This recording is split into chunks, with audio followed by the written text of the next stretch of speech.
Ahora sí damos la cordial bienvenida al economista Pedro Páez, experto económico. ¿Cómo le va, economista? Gracias por acompañarnos en este día jueves. Buenos días, un cordial saludo a toda la audiencia y muchas gracias por la invitación. Estoy a las órdenes.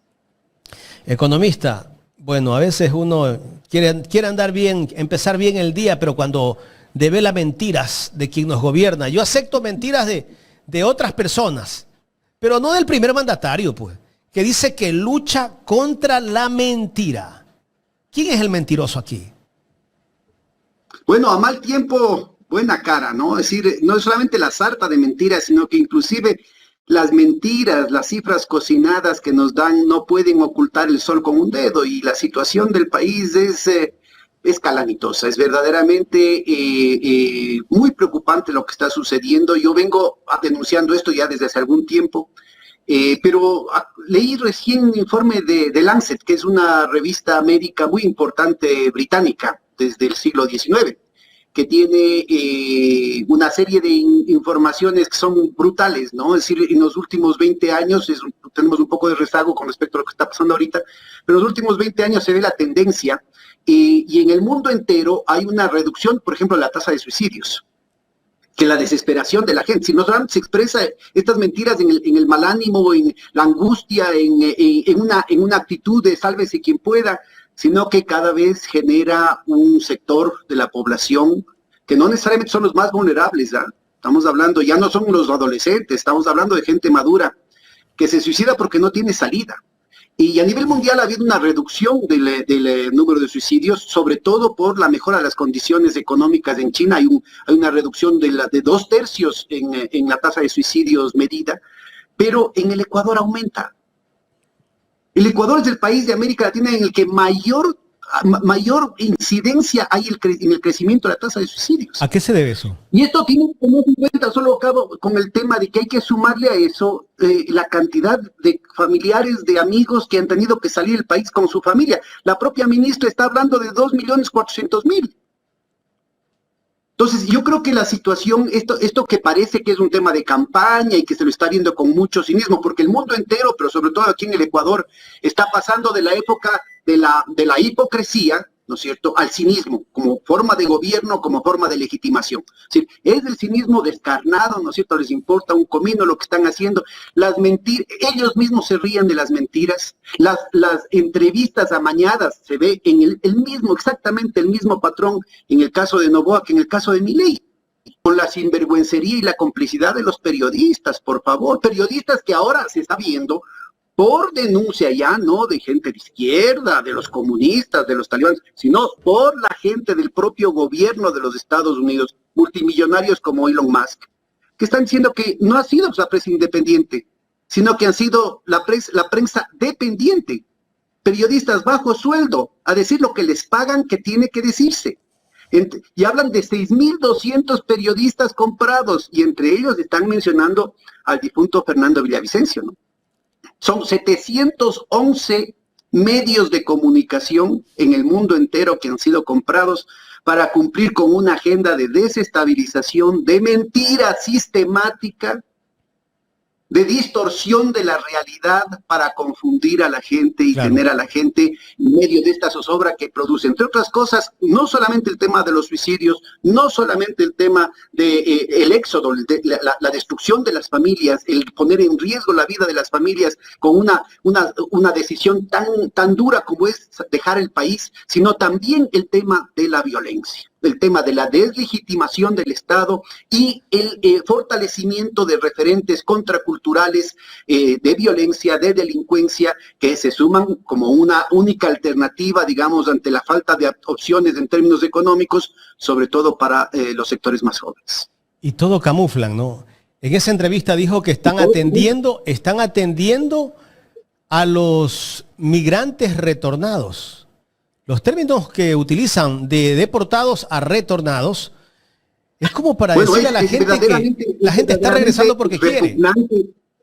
Jaime, es verdaderamente repugnante el que los economistas ortodoxos, los gurús de la economía, los que les dan mucha cancha en los medios de comunicación tradicionales, en los medios sobre todo visuales, que son los que más impacto tienen en la ciudadanía, con que todo el tiempo han estado hablando de la necesidad de la austeridad fiscal, de la responsabilidad, están aupando que el gobierno aproveche más, ¿no es cierto?, con actitudes demagógicas como el tema del bono a los migrantes, como el tema de las tarifas eléctricas, que saben que son insostenibles, pero que ojalá al día siguiente de las elecciones de la segunda vuelta, otra vez tenemos que volver a la sensatez, ¿no? Todo el cinismo. Entonces, ese camuflaje, que entre otras cosas no solamente es National Endowment for Democracy, USAID, fundaciones europeas, inclusive algunas de izquierda, fundaciones como las de los señores Soros, Ford, Rockefeller, ¿no es cierto?, que tienen tanta incidencia a través de distintos nombres trianguladas aquí en el Ecuador. Muchas de ellas vinculadas además a las universidades, Jaime, no solamente a los medios de comunicación.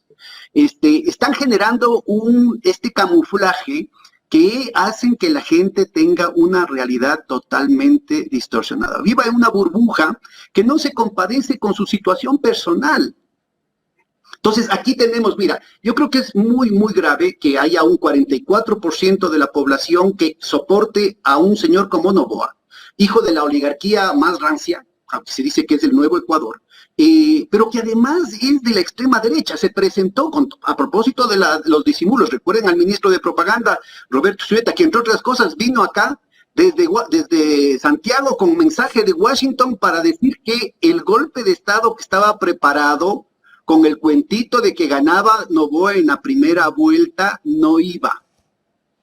Entonces, aquí fue muy importante el papel que tuvieron Andrés Arauz, Rafael Correa, denunciando de antemano que iba a haber un fraude electoral y explicando cómo iban a hacer, incluyendo el tema de las encuestadoras. Entonces, fíjense, hay toda una maquinaria.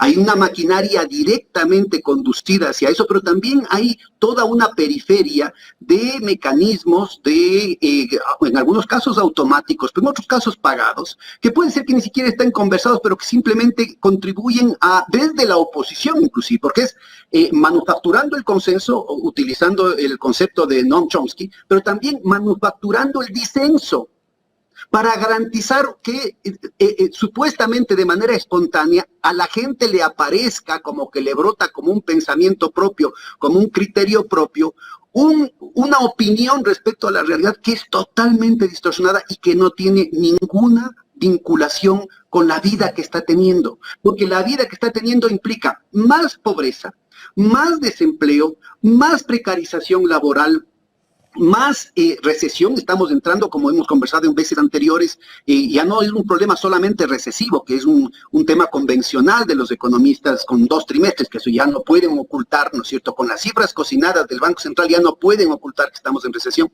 sino que estamos entrando ya en un problema cualitativo de destrucción del tejido productivo, un tejido productivo que venía siendo muy maltratado desde el 2017. Hay 33 leyes orgánicas claves que han venido dando el viraje desde la traición de Moreno, empezando con la ley mal llamada de fomento productivo de agosto del 2018, que han ido perfilando toda una situación de desmantelamiento institucional para favorecer este modelo neoliberal cuyo epítome es, y se está viendo con toda su nitidez en el caso de Milei, pero que acá, como muy bien mencionas, Jaime, está disimulado todavía.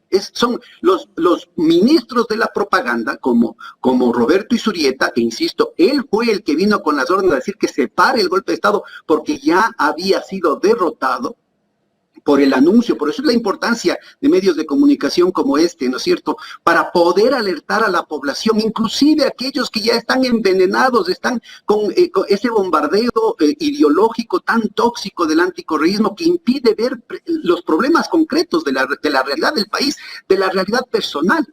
Entonces, acá lo que tenemos es eso, ¿no? Mientras hay este camuflaje, mientras vivimos en una burbuja de las opiniones fabricadas con financiamiento externo, pero también con un presupuesto del Estado, ¿eh? porque el gobierno está pagando con dinero de los ecuatorianos, en lugar de invertir, por ejemplo, en temas tan urgentes.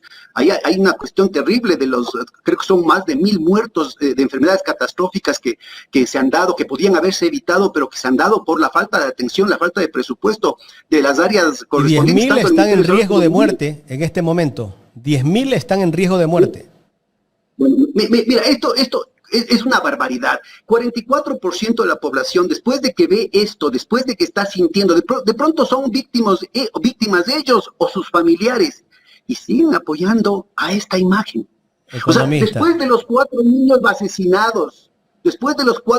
asesinados, en nombre del orden y de la seguridad ciudadana, cuando hemos visto que el Plan Fénix no funciona para nada, cuando hemos visto, ya dicen expertos en este tema, dicen que ya vamos a llegar a 50 muertes por cada 100.000 habitantes. Recuerden que Correa dejó al país con 5 y pico. Había recibido en 18, bajó a 5 y ahora se multiplica casi por 10. O sea, es 1.000% de crecimiento en los asesinatos y no se tiene información correcta, no se tiene información ni siquiera aproximada respecto a las extorsiones, respecto a los secuestros express, respecto a las vacunas. Pero sin embargo nos venden humo, dicen que no arriesguemos lo ganado, que estamos viviendo el nuevo Ecuador. Ese es el nuevo Ecuador que vivimos. Yo quiero regresar al viejo Ecuador mejor. Y la mentira. Y de nuevo, esto que a nivel de lo consciente, ¿no es cierto? La gente vive una mentira, vive una burbuja de estas opiniones financiadas, de esta manufacturación del consenso, pero también de esta manufacturación del disenso. Y esto incluye a buena parte de sectores supuestamente progresistas, supuestamente de la izquierda woke, de la izquierda postmoderna, ¿no? Que ahora se está viendo claramente que más allá de los derechos legítimos y de las luchas legítimas, ha habido una manipulación con intereses electorales que responden a una agenda transnacional. Y esa vinculación, además, me permito señalar y subrayar algo que lo habíamos denunciado antes y que ahora lo dice Elon Musk, ahora lo dice el vicepresidente Vance, y se lo dice en la cara a los ministros de defensa, a los ministros de la guerra de Europa, les dice en la cara que es USAID la que ha estado financiando tanto el tema del tráfico de drogas en Afganistán, como también los laboratorios para armas biológicas en Ucrania. Laboratorios de armas biológicas que estaban trabajando con coronavirus. Eso lo dice Vance. Después de que ya Victoria Nuland, la encargada de ese tema antes en USAID, había tenido que admitirlo ante el Senado norteamericano hace año y medio. Por eso tuvo que salir de ahí, pero sale de ahí, supuestamente, porque ya era insostenible una situación tan obscena como la de ella, y la ponen a la cabeza de National Endowment for Democracy, la fundación de Estados Unidos para la defensa de la democracia. Entonces, mira, con ese cuento también aquí en el Ecuador esos intereses están operando. Mucho cuidado, ese disimulo, esa mentira es un tema orgánico. Ahora la OTAN tiene un nombre para esto y lo llaman guerra cognitiva. Es lo que hemos conversado. Es una guerra psicológica en contra del pueblo ecuatoriano. Es una guerra psicológica en contra de nuestros pueblos, sobre todo en América Latina, porque este imperio en decadencia, este anglosionismo, ¿no es cierto?, que está dominando el mundo occidental hasta ahora, está en plena decadencia y necesita disciplinar su patio trasero. Y parte de esa disciplina es quebrar la moral de la gente. Es romper cualquier resistencia, es romper cualquier aspiración a dignidad y a esperanza. Economista, vamos a lo que dijo también el día lunes el presidente de la República. Él anunció que va a invertir 3.000 millones de dólares, pero no dijo de dónde va a sacar esos 3.000 millones de dólares y en qué los va a invertir, para qué se van a utilizar esos recursos. Ese anuncio que hace el presidente de la República de manera informal, pero tan suelto de hueso, lanzó algo así. ¿Esa es la postura que debe tener un jefe de Estado? Bueno, mire, es otra mentira más, ¿no? Es decir, si se habla de inversión extranjera, ya es esa una derrota. Porque recuérdese que el gobierno de Moreno, el que empieza este viraje, porque es el mismo bloque de poder, que incluye a sectores de los partidos supuestamente de izquierda, que felizmente ahora, por presión de las bases, están tomando otra actitud, porque la gente ya se da cuenta, la gente de base, sobre todo aquellos que tienen un poco de conciencia, empiezan a despertar, ¿no es cierto?, frente a esa toxicidad de la dicotomía correísmo-anticorreísmo. Pero ya acuérdense que en el gobierno de Moreno, el ministro Campaña, de la misma familia del señor Noboa, anunció que iban a venir 30.000 millones de dólares de inversión extranjera. ¿Dónde está? Como decía mi abuelita, Kirchner, ¿dónde está?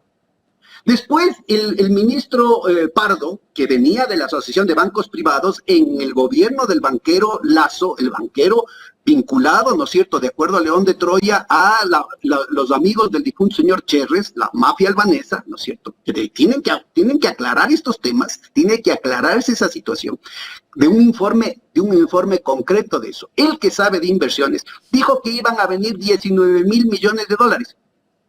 Quiere. Se llevaron más vale plata de aquí del país. De 30.000, pero fíjate cómo bajan. De 30.000 ya dicen la mentira, ¿no es cierto? La hipocresía, el cinismo, no les da para más y dicen ya no son 30.000, sino 19.000 y ahora solo dicen 3.000.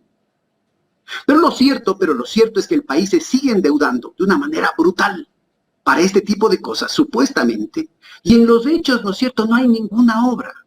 Acuérdense de la laraca en la época de Correa, de que y eran no solamente los medios de comunicación, no solamente los gurús de la economía que desbordaban los medios sobre todo audiovisuales, sino que eran también la academia, diciendo que nunca antes el Ecuador había estado tan endeudado.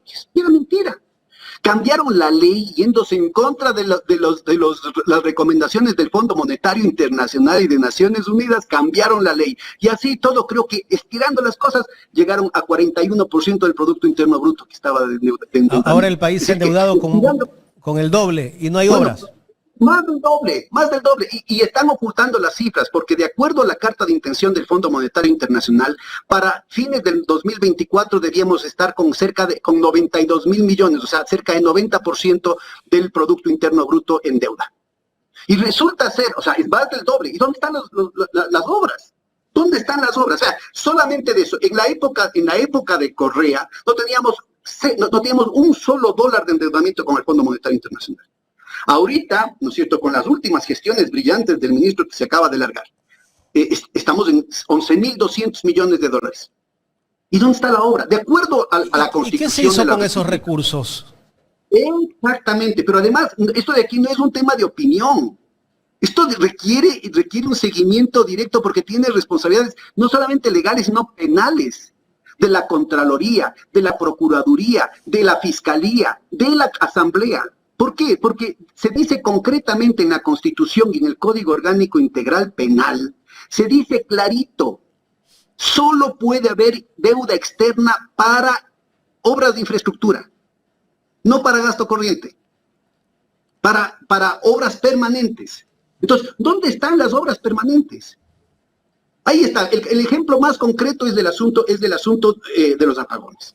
Nos dicen, es que no hay plata, no se puede. También quisiéramos, pero no hay plata. Por favor, no gastaron por odio político. Todo, ¿no? Esto es todo. Mira, debería hacerse una auditoría de esa deuda externa, ¿no? Y debería hacerse una auditoría de la deuda externa y debería hacerse una auditoría de qué están haciendo en todo. Porque mira, el problema es que es una negligencia programada, es una incompetencia programada y es tan sistemático que las incompetencias de un lado, las negligencias de un lado se compenetran y se articulan pero perfectamente para hacer el negociado, para permitir la corrupción, para provocar la quiebra del Estado.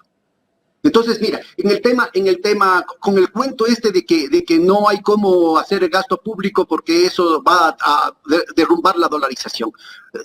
Los mismos que decían eso dicen ahora que sigan nomás dando todas las ofertas demagógicas para ganar las elecciones. Pero al día siguiente, el 14 de abril, tiene que obviamente hacer los recortes públicos, ¿no? Entonces, el punto fundamental aquí.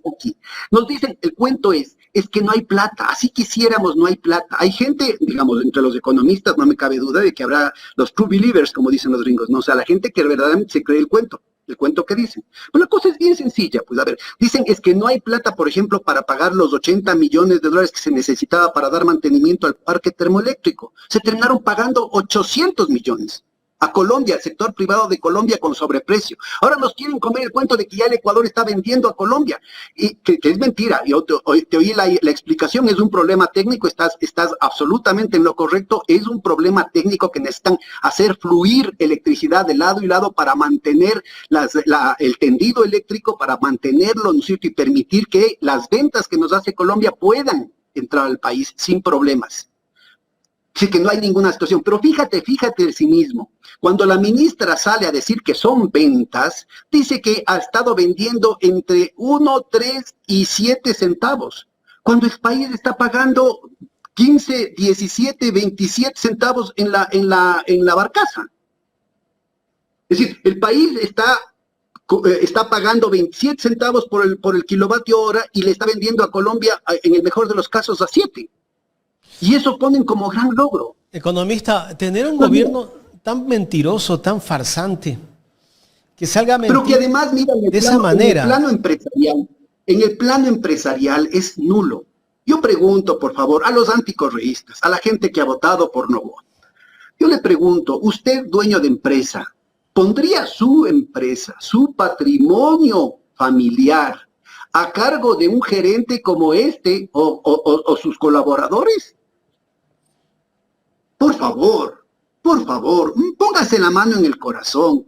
Insisto, estamos tan envenenados que este tipo de cosas no se discuten. Pero hay gente que... Simplemente, en el tema más técnico, en el sentido más empresarial del caso, simplemente no se discuten. Hay gente que está cegada con el odio, ¿no?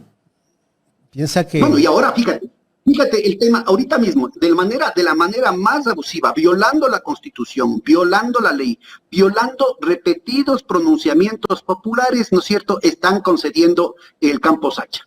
A ellos mismos, al punto que su ministro, fíjate, porque sucede lo mismo en la cuestión de energía, sucede lo mismo en el campo del INEC, por ejemplo. Concesionando a ellos mismos. ¿Cómo es eso? Gente que se había hecho alfombra durante todo este tiempo, ¿no es cierto?, en todo tipo de atropellos, yéndose en contra de la Constitución, en contra de las leyes, en contra, obviamente, del interés del país. Llega un rato que le dicen, ya no más. Entonces, entre otras cosas, el equipo del Ministerio de Finanzas, que ha sido tan instrumental en esta agenda de destrucción del país, de la oligarquía y del imperio, de los imperios, está ahorita, ¿no es cierto?, tuvo que cambiarse porque no quisieron firmar los contratos con las empresas que dicen las malas lenguas, y eso tiene que investigarse, que también tienen una vinculación familiar con la familia del Grupo Novoa.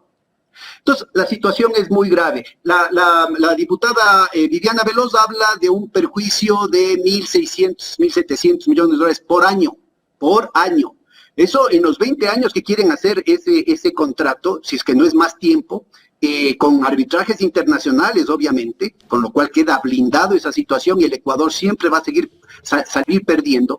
Eso significaría unos 30.000 millones de dólares que el Estado dejaría de recibir. O sea, son 30.000 millones de dólares menos para escuelas, para colegios, para los hospitales que estábamos hablando hace un momentito, para el parque termoeléctrico, para las inversiones en las hidroeléctricas, para las carreteras, para los puentes. Entonces, mira, la situación es muy, muy grave. Solamente pongo un detallito más, ¿no? Es decir, en Colombia, el gobierno de Petro hace un esfuerzo, y por lo cual quieren tumbar, para cambiar ese modelo privatizador que vino con Uribe y con Duque en el tema petrolero, y ahora en el mejor de los casos, no en promedio, tienen un ingreso neto de $20 por barril. Aquí ahorita en los campos bajo Petroecuador el ingreso promedio, no el mejor, sino el ingreso promedio es de 45. Comparen que el Ecuador va a dejar de percibir 45 para recibir 20. Son $25 menos por barril.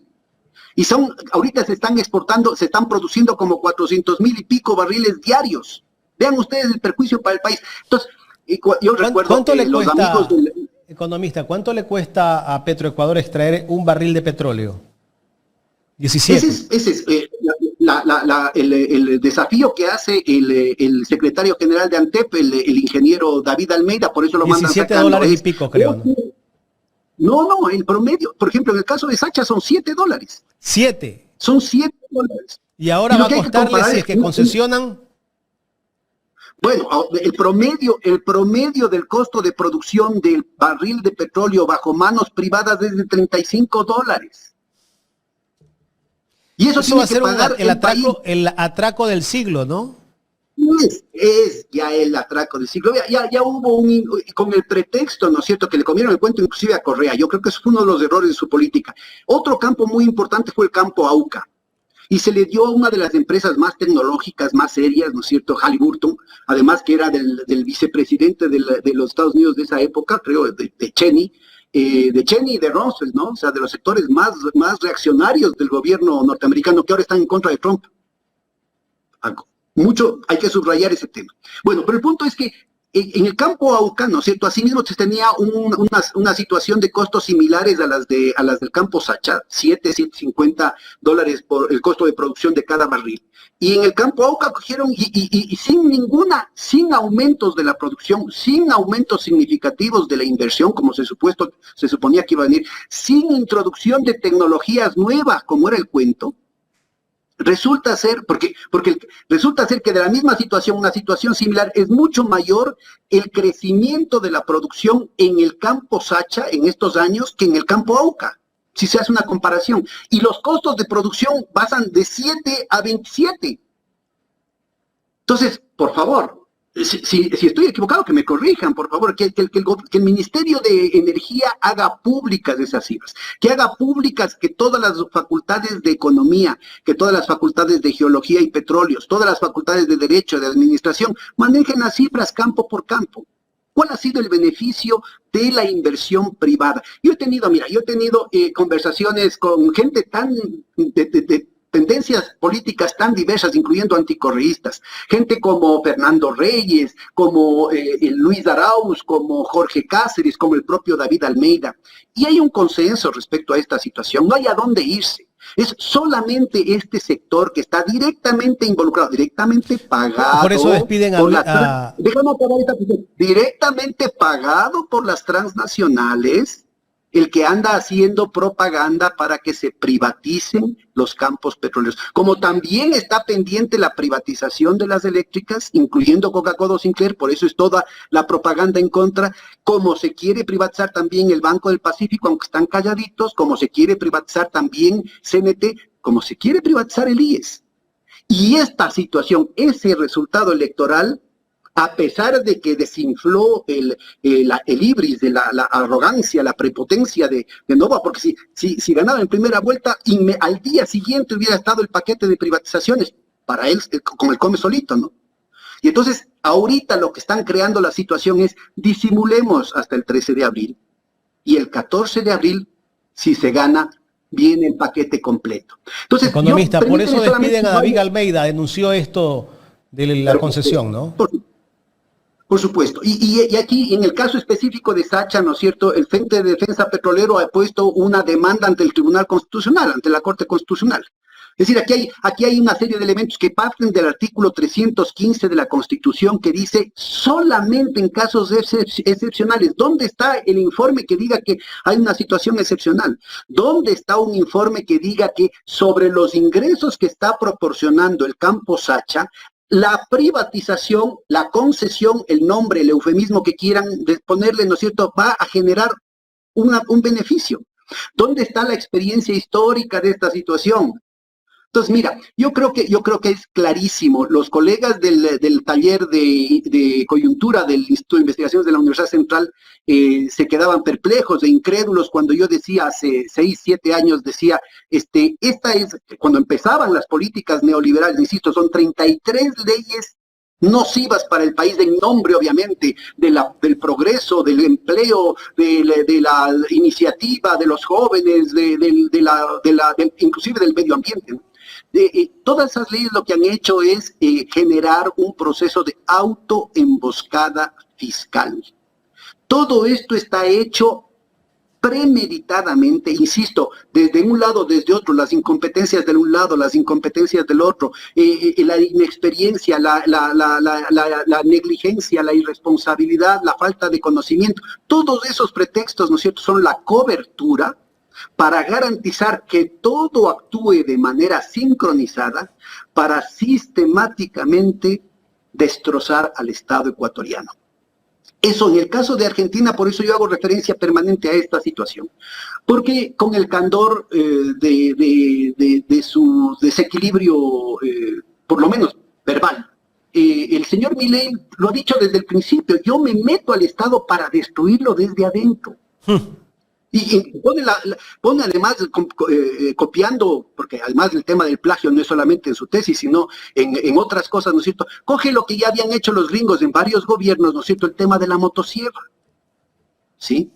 Y lo que resulta ser que lo que en realidad está cortando es carne humana, porque deja a mucha gente, ¿no es cierto?, aumentado la pobreza de una brutalidad. Lo mismo que pasó aquí en el Ecuador. Vea, tuve una conversación que ya se publicó, pueden verla por favor en el internet, con Carlos de la Torre, exministro de Finanzas, y él sacaba un dato, dice: en el gobierno de Noboa, con las cifras cocinadas por el INEC,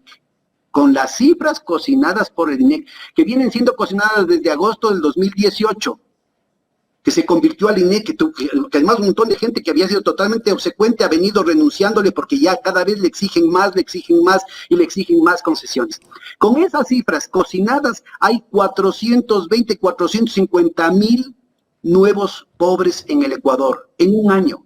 Y de extrema pobreza son 260,000 nuevos pobres en el Ecuador. Insisto, esto es en el contexto de una expulsión brutal de ecuatorianos. Y ahora que Trump los va a mandar de regreso, ¿de qué van a servir esos bonos de $400?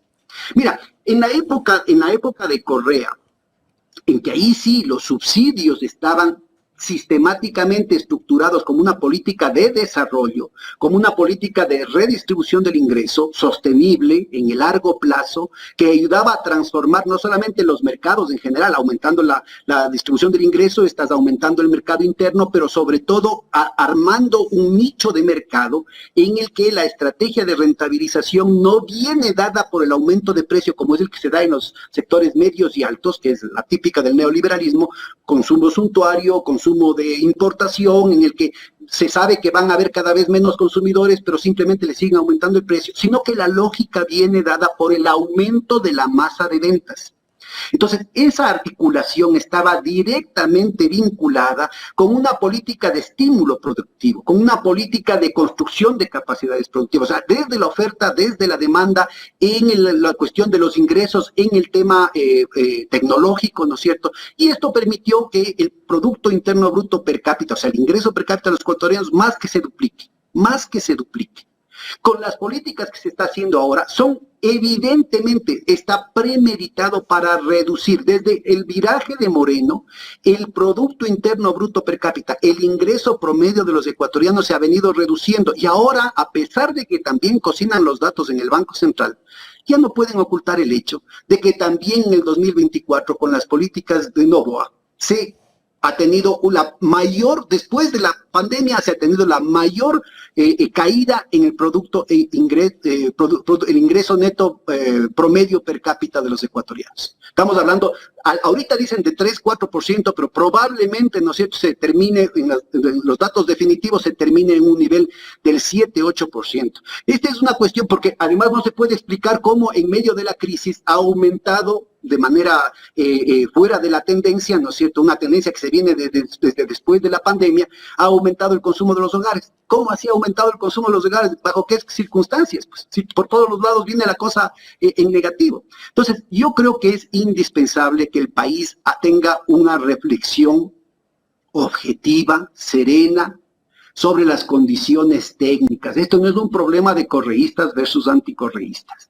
Es la sostenibilidad de la dolarización. Ahora le quieren culpar al Diego Borja de este tema. Quienes están atentando contra la dolarización son precisamente estas políticas, es este bloque, porque son los mismos que provocaron la crisis bancaria, con los créditos vinculados, con la desregulación financiera, con la banca offshore, con las guaridas fiscales, con la fuga de capitales, los mismos que provocaron la crisis bancaria a finales de los años 90, con las políticas neoliberales, ¿no es cierto?, son los que lucraron de la dolarización. Son los mismos que lucraron antes con Hurtado de la sucretización. La misma ahora familia. ellos ahora están preparando la explosión de la dolarización. No es el correísmo, no son los sectores críticos. ¿Por qué? ¿Por son qué ellos. economista? A ver, por ejemplo, vamos con el tema que estábamos analizando hace un momentito del Campo Sacha. Ahorita, ¿no es cierto? La diferencia entre el precio de venta del barril de crudo y el costo de producción, 7.50, dicen los técnicos petroleros. Todo eso, $45, que puede ser más. Ahorita creo que está el precio internacional en $72 en promedio. Es decir, entre 72 y 7 son 10 veces más lo que está ingresando al Estado para construir escuelas, colegios, hospitales, para no tener que aumentar el IVA, por ejemplo, para poder equipar a la policía, al ejército, para que cumplan con sus tareas. Entonces, todo para poder prevenir esas muertes que podían haberse evitado, ¿no es cierto? Entonces, todo esto está siendo de un sablazo, está siendo cortado con lo que se aumenta el hueco fiscal y no hay plata. Pero además, y esto lo habíamos mencionado también anteriormente, Jaime, también significa que aumenta el hueco de balanza de pagos, porque antes esa plata iba al Estado y el Estado pagaba sueldos, contrataba empresas que a su vez contrataban otras empresas que compraban productos ecuatorianos. Y esta serie de mecanismos que llamamos los economistas multiplicadores permitían que se genere un crecimiento endógeno. Ahora esa plata va a transnacionales o a nacionales, entre comillas, cuyo verdadero centro de operación y de horizonte está en Miami, incluyendo el propio presidente de la República, que es ciudadano norteamericano. El centro de gravedad de todos estos sectores está en Miami. Está en las islas del Caribe, está en Albania, está en España. Ahí están los oligarcas y sus familias. Entonces, mira, es muy importante ubicar, ¿no es cierto?, que esto pasarnos. Otro ejemplo clarísimo, la cuestión del OCP. En el presupuesto del Estado, en la proforma presupuestaria presentada por el propio gobierno, debía haberse recaudado $400 millones adicionales por el traspaso del OCP al Estado ecuatoriano. Todo ese año el Estado dejó de recibir esa plata. ¿Quién es responsable de eso? Nadie. ¿Se llevaron quién? Una empresa que le vendieron además sospechosamente, el momento que ya tenía que revertirse las instalaciones al Estado, le venden los accionistas anteriores a una empresa que se llama Pampa Energía, que es una empresa en la que está la anterior canciller de Milei, que era una señora que, igual que la canciller de aquí, que obedece no al gobierno local, sino al señor Netanyahu, ¿no es cierto?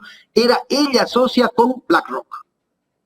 Entonces, esa plata no se queda aquí en el país, pues. No es que se quedan empresarios nacionales que gastan para fortalecer la economía y generar sus multiplicadores. Esa plata se va. Entonces, se pierden recursos del Estado, se aumenta el hueco fiscal, se pierden recursos en la economía privada porque no hay estos multiplicadores de los que estaba hablando, pero también se pierden dólares. Se aumenta el hueco de la balanza de pagos, se reduce la reserva internacional, y se genera una situación gravísima porque se estrangulan los canales internos de circulación que ya son diferenciados. Insisto, en unos bolsillos los dólares desaparecen más rápido que en otros. Y es obvio que se concentra en los sectores financieros, en los sectores pudientes de Quito, Guayaquil y Cuenca, y que ni siquiera se quedan acá, sino que terminan yéndose a Miami o Albania o a Albania. Entonces, yo creo que es fundamental ubicar la dolarización. La dolarización no es un problema de opiniones. No puede funcionar sin dólares, como su nombre le indica. Pero los dólares los sacan. Pues en este momento, 3 meses sin el impuesto a la salida de divisas. O sea, es la feria de la alegría en este momento. Dicen que no hay plata, ¿no es cierto? Y al mismo tiempo reducen estos ingresos para el Estado. Pero al mismo tiempo, fíjate, de nuevo, es una autoemboscada fiscal, es un ¿A quién beneficia esto? A los que fugan capitales, a los especuladores. ¿A los lavadores? A los dineros mal habidos, a los que lavan dinero aquí en el Ecuador, pues. Y también a los importadores, fíjate, dentro de las prácticas de los buenos negocios, digamos, de los negocios legales, benefician, por ejemplo, a los importadores, con lo cual perjudican la producción nacional. O sea, hay importaciones que son fundamentales y esas estaban exentas. O sea, lo que tiene que ver con medicamentos, lo que tiene que ver con insumos, eso estaban exentas. Y se puede trabajar de manera mucho más fina, ¿no es cierto?, en garantizar que aquellas necesidades, aquellas importaciones necesarias para el proceso productivo, para necesidades fundamentales del país, se las puede hacer sin ninguna cosa. Pero todas las importaciones suntuarias. Entonces, mira, y además el gobierno se ha preocupado, es una política sistemática, no es negligencia, no es descuido, no es desconocimiento. La víspera de las cosechas, el gobierno promueve, no solamente que autoriza, sino que promueve importaciones. Con lo cual, ¿no es cierto?, ni siquiera se beneficia, no se beneficia el productor porque el precio nunca baja. Pero le están estrangulando al productor y lo hacen con un timing, lo hacen en un momento en el que se beneficia de esa caída de los precios al intermediario, al especulador en el campo, con lo cual se obliga a un proceso mayor de endeudamiento en los, inclusive, no estoy hablando de los campesinos más pobres solamente, sino inclusive empresarios agrícolas de mayores extensiones. Entonces, el ataque al país es sistemático, es una agenda de depredación de ciertos sectores especuladores de la oligarquía que están aliados con intereses transnacionales para llevarse el país en vilo. Si es que una hacienda, ¿no es cierto?, se ve apercollada por este tipo de prácticas, ¿qué le toca? Vender a 4 reales. ¿Adivina quién va a comprar? Con un billete sobre otro. Claro. ¿Quién va a comprar? Yo me acuerdo, Jaime, a propósito, ahí hay un famoso periodista de origen llano que ha pasado, pero de un lado a otro en puntos claves de esta maquinaria de la mentira y el camuflaje, y habría que ver cuál es el financiamiento que viene de Washington, de, no sé, pues de Israel, de esos lados. Que cuando a mí me nombraron ministro de Economía, lo tengo por ahí grabado, decía en un programa, un programa muy oído aquí en en Quito, decía: ¿cómo le van a nombrar a este si nunca en su vida ha contado $400,000? ¿Quién cuenta $400,000? O sea, que debes tener plata. No, pues 400, mira, ni los que tienen plata. Yo creo que el señor Rockefeller nunca ha contado $400,000. Nunca ha contado 400. Contar un billete sobre otro solamente se da en la mafia, porque no pueden actuar a través de canales regulares. Entonces, yo creo que todo esto tiene que investigarse porque están llevándole al país. Nada de esto es espontáneo, nada de esto sucede por falta de preparación. Al contrario, han preparado la catástrofe. Fíjate, prepararon la catástrofe sanitaria en la época de Moreno, prepagaron la deuda externa, lo cual significó un premio al ministro Martínez para que vaya a un puestazo en el Banco Interamericano de Desarrollo, que el procurador Íñigo Salvador dijo de la manera santiguándose, porque es del Opus Dei, no debe ser de los que están rezando ahora para que se muera el Papa Francisco.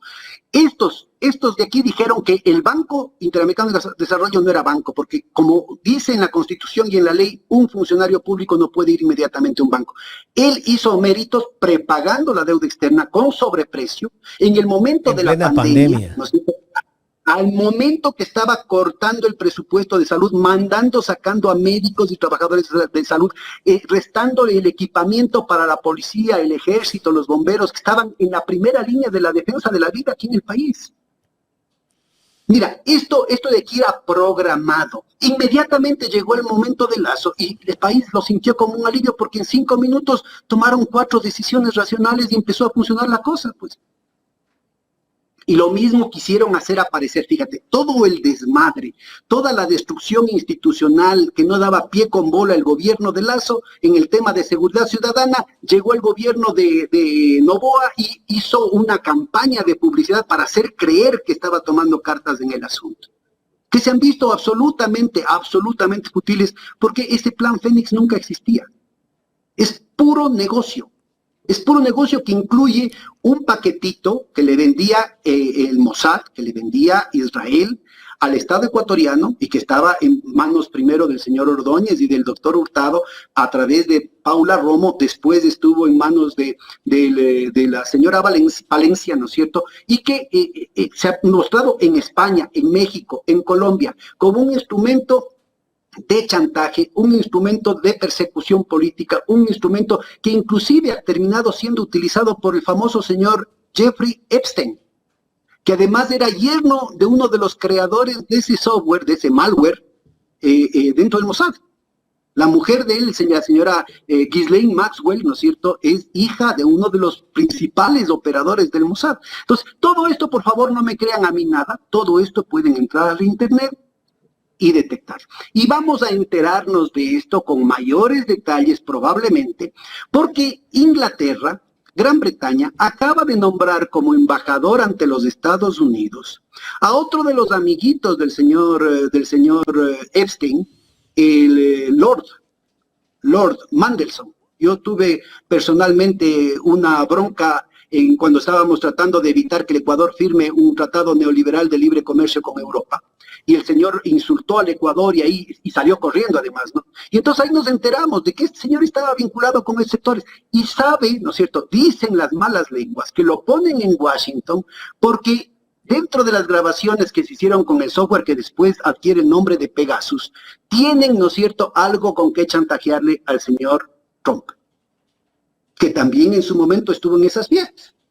Entonces, mira, la situación es gravísima. Aquí en el Ecuador, en lugar de resolverse el problema, se pone como una cuestión demagógica los $400 para estos compañeros, estas familias que están siendo maltratadas por el gobierno imperial.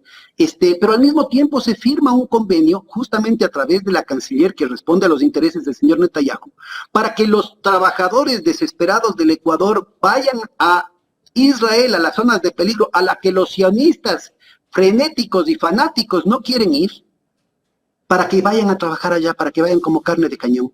Y la gente no le queda otra. La gente no le queda otra, hombre. Entonces, mira, en el país, y todo esto en el marco, ¿no es cierto?, de acaban de aprobar el tema de las bases militares, te oí en el comentario también de esto.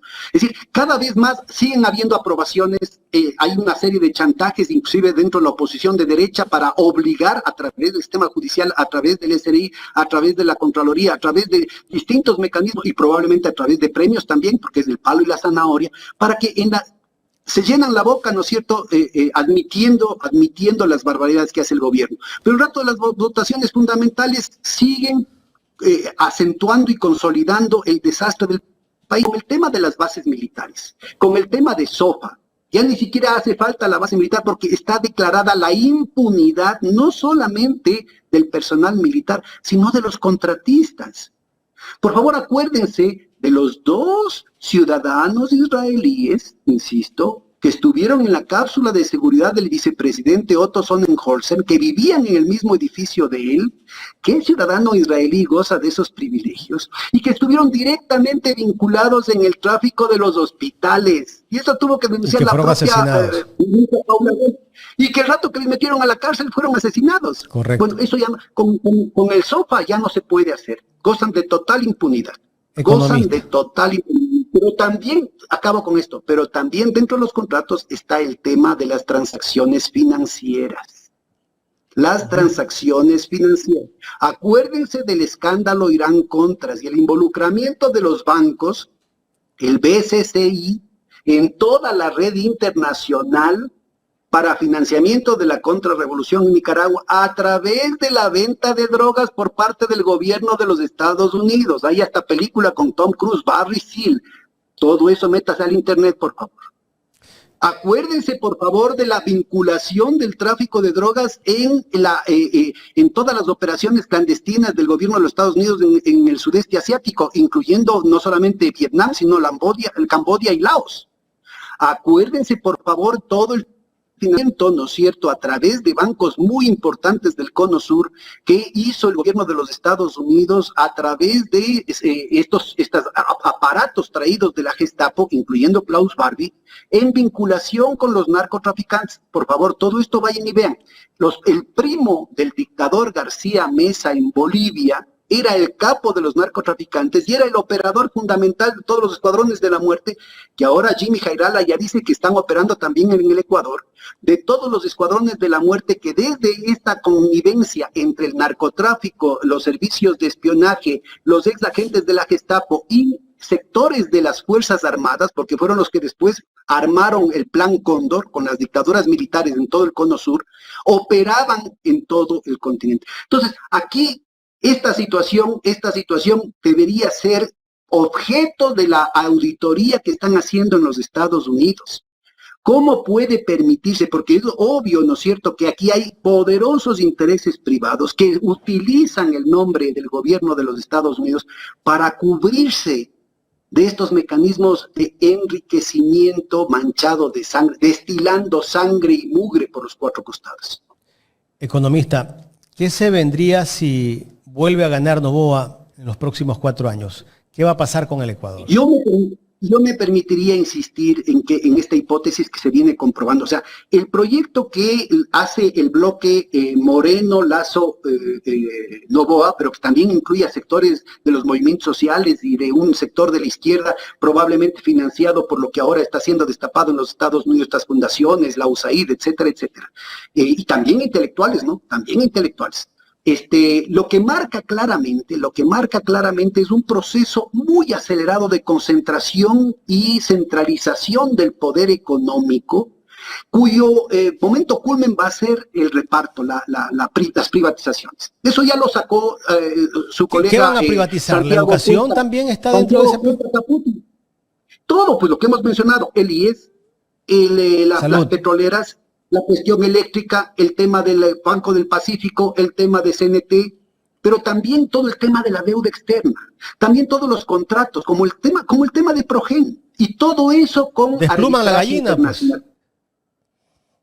Bueno, entonces este proceso de concentración y centralización económica necesariamente tiene que estar acompañado con un brutal proceso de concentración y centralización del poder político. Y eso ya no solamente incluye la represión en contra de los trabajadores, la represión en contra de los campesinos, de los pobladores, la represión en contra de los sectores opositores, nombrarles de narcotraficantes a la CONAI y a los correístas. Economista, ahora que dice que a los trabajadores, el tema de los trabajadores. Perdón un ratito, solo acabo este detalle. Necesariamente tiene que incluir la represión a sus propios colegas oligarcas. Por favor, revisen la historia de Stroessner, Trujillo, Batista, Somoza. Ese es el modelo. Duvalier. Y esto incluye en algunos casos derecho de pernada. Me estoy refiriendo a los oligarcas, ¿no?